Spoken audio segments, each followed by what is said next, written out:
வீடியோல Naruto Shippuden season 6 episode 116 நம்ம பார்க்க போறோம். ஓப்பனிங்லயே சுகிட்சு அண்ட் சாஸ்கேவை காட்டுவாங்க. எதுக்காக டீமை சேர்த்துறேன்னு சொல்லி கேப்பா சுகிட்சு. எனக்குன்னு ஒரு இலக்கு இருக்கு, அந்த இலக்கை சீக்கிரம் அடைய உரோச்சிமாரு கூட சேர்ந்ததுல இருந்து இந்த மூமெண்ட்டுக்காக தான் எதிர்பார்த்துட்டு இருந்தேன். ஹைலி ஸ்கில்டு நிஞ்சாஸா பார்த்து நான் செலக்ட் பண்ணேன் அப்படின்னு சாஸ்கே சொல்லவும், காரினை எதுக்கு சூஸ் பண்ண, அவளை விட பெட்டராவே நிறைய பேர் இருக்காங்க. சொல்ல போனா அவ உரோச்சிமாருவோட ஃபாலோவர், தெற்கு மறைவிடத்தோட வாரன் வேற, உரோச்சிமாருவோட டெஸ்ட் சப்ஜெக்ட்ஸ் எல்லாம் இருக்க இடம் அப்படின்னு சுகிட்சு சாஸ்கே கிட்ட சொல்லிட்டு வரும்போது ஒரு பறவை சாஸ்கேவை தாண்டி போற மாதிரி காட்டுவாங்க. சீகெட்சு மெயினா உரோச்சிமாருவோட ஆர்டர்ஸ ஃபாலோ பண்றவ, என்னையே பல தடவை டெஸ்ட் பண்ணிக்கானா பாரு, அவளோட பர்சனாலிட்டி எனக்கு பிடிக்காது அப்படின்பா. ஒத்துக்கிறேன், அவளை விட திறமையான நிஞ்சாஸ்ல ஏகப்பட்ட பேர் இருக்காங்க, ஆனா நான் யாருகிட்டயுமே பார்க்காத ஸ்பெஷல் பவர் அவகிட்ட இருக்கு அப்படின்னு சாஸ்கே சொல்லவும் ஒத்துக்கிறேன் அப்படின்பா சீகெட்சு. காரின் இடத்துல காட்டுவாங்க காகுரா ஷிங்கன் த மைண்ட் சை அப்படிங்கிற டெக்னிக்கை யூஸ் பண்ணி ரெண்டு பேருமே வரக்கு முன்னாடியே அவங்கள சென்ஸ் பண்ணிருப்பா. ஒரு நல்ல ஸ்மெல் வருது, அதே மாதிரி மோசமான ஸ்மெல்லும் தான் அப்படின்பா காகுரா. இந்த வேடை கண்டிப்பா நிறைய பேர் கேள்விப்பட்டிருப்பீங்க. Demon ஸ்லேயரை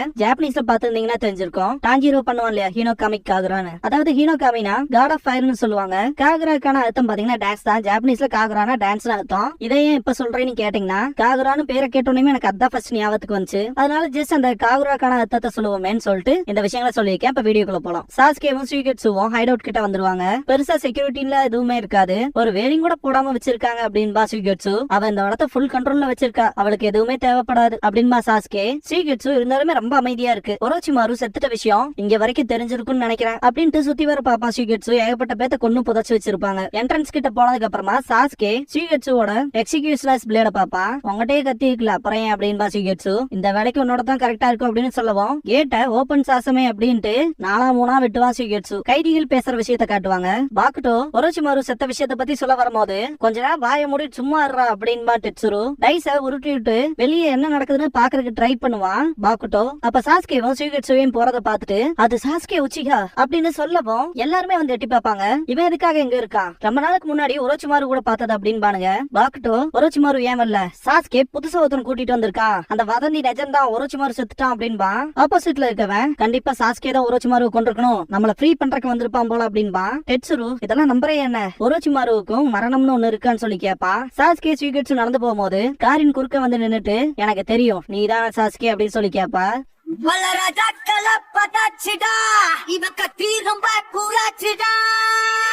He's a freaking badass.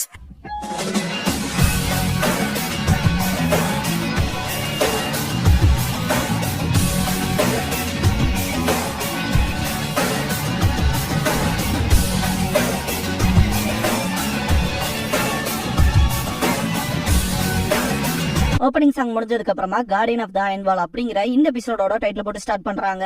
காரின் எதுக்காக வந்தீங்கன்னு சொல்லி கேட்கவும், சுகிட்சு சாஸ்கே உங்களோட பேச வந்திருக்கா அப்படின்னு சொல்லவும், என்ன பேசணும்னு சொல்லி கேப்பா. ரொம்ப நாள் கழிச்சு ரொம்ப தூரம் நடந்து வந்திருக்கேன், கால் வலிக்குது, உள்ள போய் பேசிக்கலாமா அப்படின்பா சுகிட்சு. என்ன பேசணும் வந்து சொல்லுன்பா காரின். டோட்டலா அவாய்ட் பண்ணுவா சுகிட்சுவ. சாஸ்கேக்கு முன்னாடி வந்து நின்றுவா. இவ்வாறு நான் சொல்லிட்டு எனக்கு கால் வலிக்குது, உள்ள போய் பேசலாம் அப்படின்பா. ஒரு கட்டத்துக்கு மேல சுகிட்சுலாம் பயங்கர கடுப்பாயிட்டு, என்ன இக்னோர் பண்ணாத, எதுவா இருந்தாலும் உள்ள போய் பேசிக்கலாம் அப்படின்பா. காரின் ஸ்வெல் பண்ணி பார்த்துட்டு, கேவலமா இருக்கடா அப்படின்பா. சுகிட்சு பயங்கர கடுப்பாவா. சாஸ்கே சுகிட்சு சொன்ன மாதிரி வா உள்ள போய் பேசலான்ட்டு கிளம்புவான். உள்ள போனதுக்கு அப்புறமா, இங்க பாரு என் கூட வந்துரு, எனக்கு நீ தேவை அப்படின்பா சாஸ்கே. நான் ஏன் உன் கூட வரணும், இந்த இடத்த பாத்துக்க சொல்லிதான் எனக்கு உத்தரவு இருக்கு அப்படின்பா காரின். ஒரோச்சிமாரு போயிட்டான் அப்படின்பா சாஸ்கே. அதுக்கு என்ன, இங்க கைதிகள் நிறைய பேர் இருக்காங்க அப்படின்பா காரின். நாங்க வரும்போது ரொம்ப அமைதியா இருந்தானுங்க, ஒரோச்சிமாரு செத்த விஷயம் அவங்களுக்கு தெரிஞ்சிருக்கும் அப்படின்பா சுகிட்சு. போன தடவை வந்தப்ப இந்த கவுண்ட விட இந்த தடவை சிறை கைதிகள் ரொம்பவுமே கம்மியா இருக்காங்களே. அப்புறம் மறைவிடத்தோட என்ட்ரன்ஸ்ல ரீசெண்டா தோண்டி மூடன மயிலா இருக்கு காரின். அந்த கூர்மையான அறிவாற்றலோட இன்ஃபர்மேஷனை கண்ட்ரோல் பண்றதுல நீ தான் எக்ஸ்பர்ட் அப்படின்பா சாஸ்கே. சுகிட்சு ஒரோச்சிமாரு இறந்த விஷயம் வதந்தியா கைதிகளுக்கு மத்தியில பரவ ஆரம்பிச்சிருக்கும், அந்த கலவரத்தை தடுக்கிறதுக்காக தான் ஆக்ஷன்ஸ் எடுத்திருக்க இல்லையான்னு சொல்லி கேப்பா. ஒரு மாதிரி அவளோட விரல்கள் நடுங்கும். கைதிகளுக்கு மத்தியிலேயே உளவாளியை வச்சிருப்ப, ஒரோச்சிமாரு பத்தின காசிப் யாராவது பேசினாலே அவங்க கொண்டிருப்ப அப்படின்னு சுகிட்சு சொன்ன விஷயத்தெல்லாம் ஆக்சுவலா காரின் பண்ணிருப்பா. அதெல்லாம் காட்டுவாங்க. காரின் நீ எச்சரிக்கையா இருந்தனாலதான் கைதிகள்லாம் அமைதியா இருக்காங்க, உண்மையை சொல்லணும்னா உன்னை உயிரோட விட்டுருக்கானுங்க அப்படின்னு சாஸ்கே சொல்லவும் செம கடுப்பாவா காரின். இப்படி பேசுற வேலை வச்சுக்காத அப்படின்னு காரின் கத்தும் போது சுகிட்சு, ஒரோச்சிமாரு தானே உனக்கு ட்ரைனிங் கொடுத்தது, நீ ரொம்ப மோசமானவன், எப்படி நாங்க வரக்கு முன்னாடியே நாங்க தான் வரணும் தெரிஞ்சிருக்கோம், எங்களை கொல்ற அளவுக்கு பிளான் போட்டிருப்பீங்கன்னு சொல்லி கேப்பான். நீ மட்டும் வந்திருந்தா கொண்டிருப்பா அப்படின்பா காரின். அப்ப நான் சாஸ்கேவை கொண்டிருக்க மாட்டேன்னு கேப்பா சுகிட்சு. இங்க பாரு நான் அப்பெல்லாம் பேச கிடையாது, அவன் என்னோட கொலீக், அதுன்னு மட்டும் இல்லாம சாஸ்கே தான் ஒரோச்சிமாருவை கொன்னானா இல்லையங்கிற உண்மையை தெரிஞ்சுக்கணும்னு நினைச்சேன் அப்படின்பா. நான் தான் அவனை கொன்னேன் அப்படின்பா சாஸ்கே. என்னடா இவ்வளவு கேஷுவலா சொல்ற அப்படின்னு காரின் கத்தவும், சாஸ்கே சாஸ்கே சுயிகெட்ஸுவை கூப்பிட்டு கைதிகள் எல்லாத்தையும் ரிலீஸ் பண்ணி விட்டுரு அப்படின்பா. ஆர்டர் கொடுக்க ஆரம்பிச்சிட்டியா அப்படின்ட்டு சுயிகெட்ஸ் எந்திரிப்பான். காரினுக்கு இந்த விஷயங்கள் எல்லாம் கடுப்பேத்தும். சாஸ்கே கைதிகள் இல்லைன்னா இங்க வார்டன் தேவைப்பட மாட்டாங்களா அப்படின்ட்டு நான் மறுபடியும் கேக்குறேன், என் கூட வந்துரு காரின் அப்படின்பா. அமைதியா இருப்பா. சாஸ்கே என்ன பண்ண போறேன்னு கேட்கவும் சுயிகெட்ஸு நான் போய் என் வேலையை பாக்குறேன் அப்படின்ட்டு கிளம்புவான். காரின் ஒத்துக்க மாட்டா. நான் உன்னை ஃபாலோ பண்ணணுங்கிற எந்த ஒரு கட்டாயமும் இல்ல அப்படின்பா. சுயிகெட்ஸு இந்த இடத்த விட்டு சிரிச்சுட்டே தான் கிளம்புவான். சாஸ்கே நீ வரலனா சரி விடு, நான் வேற யாராவது கூப்பிட்டுக்கிறேன் அப்படின்பா. காரின் கதவு கிட்ட போவா.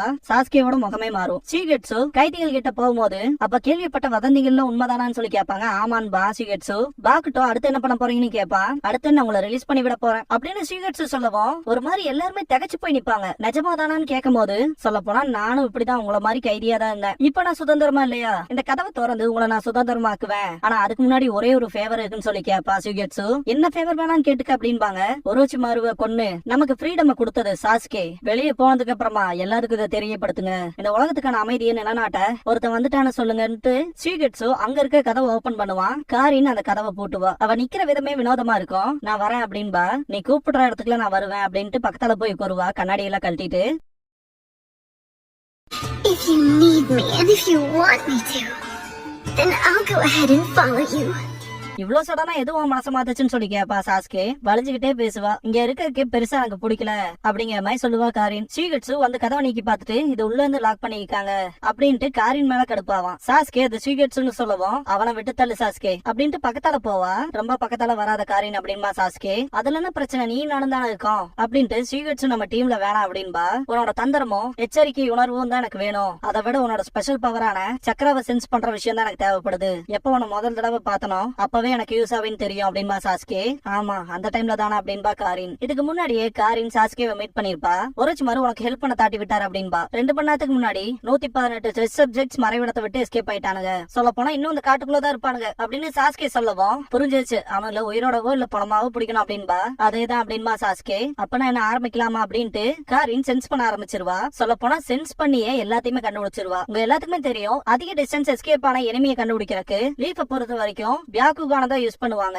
அந்த தோஜுட்சுவை விட இவளோடது வேற லெவல்ல இருக்கும். நமக்கு க்ளோஸா ஒளிஞ்சிருக்கவங்கள இருந்து ஆரம்பிக்கலாம் அப்படின்ட்டு நம்மளோட பின்னாடி பக்கம் ஒருத்தா 50 மீட்டர்ஸ் தள்ளி இருக்கான். அப்புறம் நமக்கு முன்னால 10 o'clock டைரக்ஷன்ல 4 பேர் இருக்கானுங்க அப்படின்னு காரின் சொல்லும் போது வேகமா போயிருப்பான். ஃபாஸ்டா இருக்கான்னு திங்க் பண்ணுவா காரின். எல்லாத்தையுமே புடிச்சு போட்டுருவான் சாஸ்கே. சாஸ்கே காரின் கிட்ட என் கூட கீப் அப் பண்ண முடியுமான்னு சொல்லி கேட்பா. அதுதான் என் கடமை அப்படின்பா காரின். சாஸ்கே நீதான் என்னோட கண்களா இருக்க போற அப்படிங்கவோ செம கடுப்பா இருப்பா காரின். ஆர்டர்ஸ்ல எங்கிட்ட கொடுக்குற வச்சுக்காத அப்படின்ட்டு 130 டைரக்ஷன்ல 3 பேர் ஒளிஞ்சிட்டு இருக்கானுங்க. அந்த பாயிண்ட்ல இருந்து 9 o'clock டைரக்ஷன்ல எதிர் தாக்குதல் வைக்கிறக்கு 5 பேர் காத்துக்கிட்டு இருக்கானுங்க அப்படின்னு காரின் சொல்லவும் சாஸ்கே கிளம்பி இருப்பான். பின்னாடியே போவா காரின். சாஸ்கே எல்லாத்தையும் போட்டு பொழந்து எடுப்பான். கொஞ்ச நேரம் கழிச்சு கவுண்ட் என்னன்னு சொல்லி கேட்பான் சாஸ்கே. இதோட 84. சாஸ்கே ஏன் அவங்கள கொல்ல மாட்டேங்கிற, முட்டாள்தனமா இருக்கு அப்படின்பா காரின். அப்பெல்லாம் இல்ல, எனக்கு கொல்லணுங்கிற ஆசையே ஒரே ஒருத்தனை மட்டும்தான் அப்படின்னு சாஸ்கே சொல்லும் போது காரின் சாஸ்கேவோட சக்கராவை மட்டுமே ஃபீல் பண்ணிட்டு இவன் ரொம்ப கூலா இருக்கான்னு சொல்லிட்டு சாஸ்கே மேல அதிக இன்ட்ரெஸ்ட் காட்டுவா. சாஸ்கே காரின்னு கூப்பிடுவான். மேல பார்த்தா 4 பேர் இருப்பானுங்க. சாஸ்கே அட்டாக் பண்ண போவான். மேல இருந்து ஒருத்தன் கீழே விழுகும் போது காரின் மேல மோதி காரினும் கீழே விழுக போவா. கீழே இருக்க ஒருத்தன் கத்தியை வச்சுட்டு நிப்பான். காரினை காப்பாத்திட்டு அவனை கொண்டிருப்பான் சாஸ்கே. அவனை எனக்காக தான் கொண்டேன்னு கேட்பா காரின். சாஸ்கே நீ எனக்கு தேவைப்படுற காரின், நீ இல்லன்னா ஓடி போனவங்களை பிடிக்காது ரொம்ப கஷ்டமாயிரும் அப்படின்னு சாஸ்கே சொல்லவும் எனக்கும் தெரியும் அப்படின்பா காரின். அந்த மூமெண்ட்ல இருந்தே காரினுக்கு சாஸ்கே மேல ஒரு கிரஷ் இருக்கும். அத ஒரு மாதிரி மனசுக்குள்ள சொல்லிட்டு இருக்கும் போது சுயிகெட்ஸு கதை உடச்சிட்டு உள்ள வந்திருப்பான். செம கடுப்பாவ காரின். நல்ல வேலை என் பிளேடுக்கு ஒன்னும் ஆகல. என்ன சாஸ்கே போலாமா, காரின் செட் ஆயிருக்க மாட்டாளே அப்படின்னு சுயிகெட்ஸு கேட்கவும் இல்ல அவ வரண்டா அப்படின்பா சாஸ்கே. காரின் யாரு சொன்னா நான் வரேன்னு, நீ போற அதே டைரக்ஷன்ல வர அவ்வளவுதான் அப்படின்ட்டு அந்த விஷயத்த கொஞ்சம் மலுப்புறமாய் பேசுவா. அப்படின்னா சரி கூட தானே வா போலாம் அப்படின்பா சுயிகெட்ஸு. அதுவும் பாதி வழி வரைக்கும் தான் அப்படின்பா காரின். அடுத்து என்ன ஜூகோவை போய் பார்க்கணும் அப்படின்பா சுயிகெட்ஸு. என்ன ஜூகோவை போய் பார்க்க போறீங்களா, அவனையும் டீம்ல சேர்த்து போறீங்களா என்ன அப்படின்னு கேட்பா காரின். பாதி வழி வரைக்கும் மட்டும் வர உனக்கு என்ன கவலைன்னு சொல்லி கேட்பா சுயிகெட்ஸு. அதை பத்திலாம் எனக்கு கவலை இல்ல, ஏன் கேட்டது ஏதாவது தப்பான்னு சொல்லி கேட்பா காரின். சாஸ்கே போலாங்கவும் சுயிகெட்ஸு சரின்பா வாங்க போலாம் அப்படின்பா காரின். வெளியே நடந்து போகும்போது கூட காரின் மனசுக்குள்ள சாஸ்கேவை ரொம்ப காமாவும் கூடாவும் இருக்கா அப்படின்ட்டு ரொம்பவுமே புகழ்ந்துட்டு வருவா. இன்ஃபேக்ட் மனசளவுல சக்கராவே அதிகமா சென்ட் பண்ணுவா. இந்த ஃபீலிங்கே ரொம்ப எக்ஸைட்டிங்கா இருக்கு. 100க்கும் 1000க்கும் மேற்பட்ட ஏகப்பட்ட சக்கராவை சென்ஸ் பண்ணிருக்கேன். அதுல இவனோட தான் பெஸ்டா இருக்கு. இது அப்படியே எனக்கு புடிச்சுக்குது. அப்புறம் இந்த நாயோடது அப்படின்ட்டு சுயிகெட்ஸுவை பாப்பா. என்ன பிரச்சனையும் கேப்பா சுயிகெட்ஸு. காரின் ஸ்மெல் பண்ணி பார்த்துட்டு உன் சக்கரா கேவலமா இருக்கு அப்படின்பா. சுயிகெட்ஸு சமக்கடுப்பா இருப்பா. அதேதான் உனக்கும் அப்படின்பா. சாஸ்கே இந்த இடத்துக்கு உள்ள வரும்போது ஒரு பறவை காதுகிட்ட வந்திருக்கும். அதே பறவை சாஸ்கேவை முற்ற மாதிரியே போகும். ஜூகோவை காட்டுவாங்க.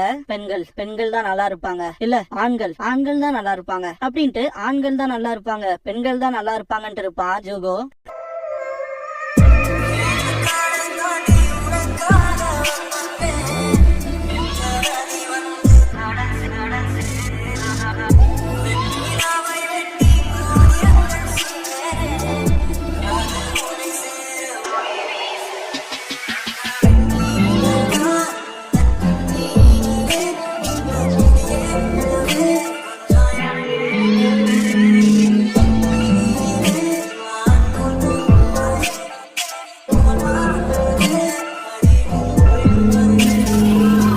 ஓப்பனிங் சாங் முடிஞ்சதுக்கு அப்புறமா ஜூகோ ஆஃப் த நாதன் ஹைட் அவுட் அப்படிங்கிற எபிசோட தான் நம்ம அடுத்து பார்க்க போறோம் அப்படின்பா நருட்டோ. இதுக்கப்புறமா ஆனார் போனதுக்கு அப்புறமா நருட்டோ ஜுமாக்கியோட ஸ்பெல்லிங் ரேடியோக்கு வர வைக்கிறேன் நம்மளோட கெஸ்ட் இன்னைக்கு அப்படின்ட்டு நருட்டோ கை நீட்டவும், ஹலோ நான் தான் கக்காஷி ஆட்டக்கை அப்படின்னு பாரு. கக்காஷி என்ன விஷயத்துக்கு போலாமா? ரிஹர்சல்ஸ் அப்ப கவனம் இல்லாம இருக்கிறத நிறுத்துறீங்களா? கடுப்பேத்தது அப்படின்பா நருட்டோ. அது மற்றவங்களை ரிலாக்ஸாவும் ஹாப்பியாவும் வச்சுக்கிறதுக்கு நான் பண்ற விஷயம் அப்படின்னு பாரு கக்காஷி. நிஜமா அதை விரும்பிதான் பண்றீங்களான்னு சொல்லி கேப்பா நருட்டோ. அதெல்லாம் வெறும் நடிப்பு அப்படின்ட்டு கோருவாரு கக்காஷி. என்னமோ ஒண்ணு அப்படின்பா நருட்டோ. சக்குரா ஒரு கார்டை வந்து கொடுப்பா. சக்குராக்கு தேங்க்ஸ் பண்ணிட்டு சூப்பர் பீஸ் ஸ்க்ரால் கிட்ட இருந்து ஒரு போஸ்ட் கார்டு வந்திருக்கு. கக்காஷி சென்சேக்கான பட்ட பேரா பெர்வி ஹெட்ஜ்ஹாக் அப்படிங்கிற பேரை வச்சிருக்காதா போட்டிருக்கு அப்படின்பா நருட்டோ. பெர்வினா உங்க எல்லாத்துக்குமே தெரியும்ல, பொம்பளை சோக்கு பிடிச்சவன். ஹெட்ஜ்ஹாக்னா முள்ள மட்டைன்னு அர்த்தம். ஆக்சுவலா அந்த ரெண்டு விஷயத்தையுமே கம்பைன் பண்ணி ஒரு நல்ல நேமா உங்களால கிரியேட் பண்ண முடிஞ்சதுன்னா அதை கமெண்ட் பாக்ஸ்ல கமெண்ட் பண்ணுங்க. அது எவ்வளவு ஃபன்னா இருக்குன்னு பாக்கலாம். என் கண்ணியுமே போச்சு அப்படின்னு பாரு ககாஷி. இதுக்கப்புறமா ஸ்பார்க்லிங் மேடன் கிட்ட இருந்து லெட்டர் வந்திருக்கு அப்படின்ட்டு நான் ஸ்ட்ரைட்டா பாயிண்ட் குள்ளே வந்துடுறேன். கல்யாணம் பண்ண போறதா இல்லையான்னு சொல்லி கேட்டிருப்பாங்க. அது மட்டும் இல்லாம உங்க டீம் வெயிட் பண்ணிட்டு இருக்கப்ப